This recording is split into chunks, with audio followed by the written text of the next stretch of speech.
This is the power play of Muharram.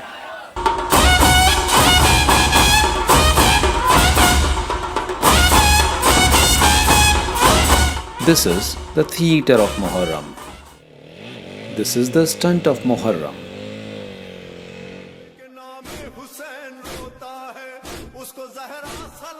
And this is the self-flagellation of Muharram. The first month of Islamic lunar calendar is observed in so many different ways around the world that it doesn't even look like one affair. This is due to the diversity in the seemingly uniform Muslim faith. Muslims are divided into two major sects, the Shias and the Sunnis, of which the Sunnis constitute 85%. The sectarian split was triggered right in the early days of Islam. In the year 632 CE, Prophet Muhammad went to Mecca from Medina to perform the annual pilgrimage of Hajj. While returning from Mecca, he stopped near a pond called Ghadir Khumm to deliver a sermon to his followers. He held up the hand of his son-in-law Ali and said, "Ali will be Mowla for all those who considered him, that is the Prophet, to be Mowla." Some followers took this statement as the Prophet's will to appoint Ali as his successor or the Caliph. These people went on to become Shi'is or the Shias. There it is, Ali ibn Abi Talib was announced as the successor of Rasulullah. There would be no doubt, there would be no discussion. They still celebrate this day as Eid ul-Ghadir, an occasion for youngsters to take misak or an oath of allegiance to the reigning leader.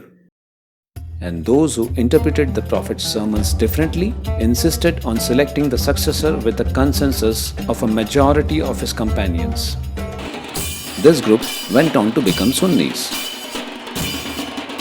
And Sayyidina Ali Karamallahu Wajhahu al-Kareem himself did not cite this hadith during that time in order to say, I was selected as the successor 70 days ago in Ghadir Khumm.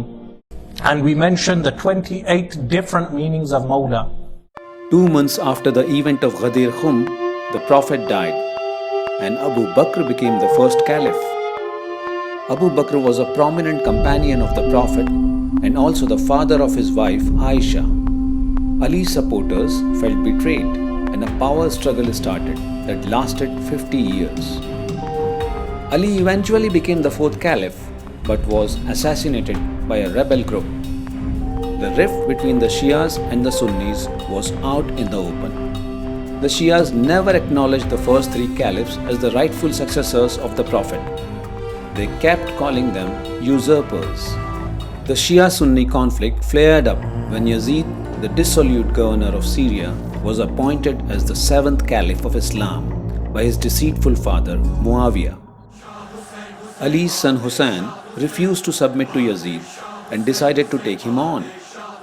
In 680 CE, with a band of 72 people that included his family, he confronted Yazid's monstrous army in Karbala in modern Iraq. Yazid's army was commanded by the notoriously ruthless General Shimr. He surrounded Hussein's camp near river Euphrates and in the burning hot desert blocked their water supplies. Not a drop was allowed, even to women and children. Hussain was offered a safe passage on the condition of accepting Yazid as Caliph, but he refused.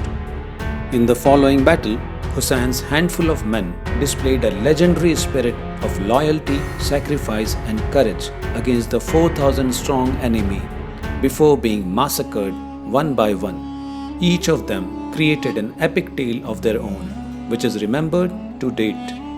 The most heartbreaking incident of the battle happened when Hussain pleaded the enemies to let him fetch water for his 6-month-old son Ali Asgher, who was almost dead of dehydration. They replied with an arrow that pierced the baby's throat. And finally, Hussain himself was martyred on the 10th day of Muharram. His loyal horse Zuljana took many arrows while shielding his fallen master.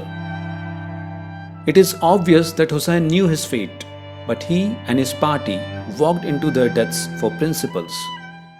इस्लाम जिंदा होता है हर Karbala के बाद, हर Karbala के बाद, हर Karbala के बाद. But there is also a detached perspective. The source of it, you might say, is that Muhammad died without a son. Muhammad had 4 daughters with his first wife, Khadija. If Muhammad had had a son, perhaps all this would never have happened.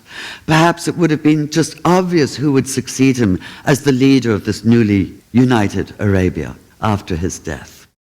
The Battle of Karbala formalized the split between the Shias and the Sunnis. From here, they started evolving in different directions. The Sunnis branched out into various schools of theology while keeping Allah as the supreme figure in their belief system. They stick to the fundamentals of Islam, follow the Prophet's tradition known as the Sunnah, and are governed by the Sharia laws. After the first 4 caliphs, their leadership has been political rather than spiritual. The institution of caliphate came to an end when the Ottoman Empire was abolished in early 20th century. Shias, on the other hand, developed a complex belief of leadership or imamat, which supposedly comes from the Prophet's family, called Ahl al-Bayt. Ali's book Nahjul Balagha and the Karbala tragedy define the Shia value system. If Ali was the foundation figure of Shia Islam, Hussein was to become its sacrificial icon. At the core of Shia doctrine is the allegiance to an infallible spiritual leader who acts as a medium between man and Allah. Only the Imam can interpret the Quran for the followers. For a majority of Shias, the line of succession lasted till the 12th Imam in the 9th century. But some Shia subsects have continued the leadership chain in the form of da'is. There are disputes over the succession of the divine leader in every generation, and hence Shias keep splitting into close groups.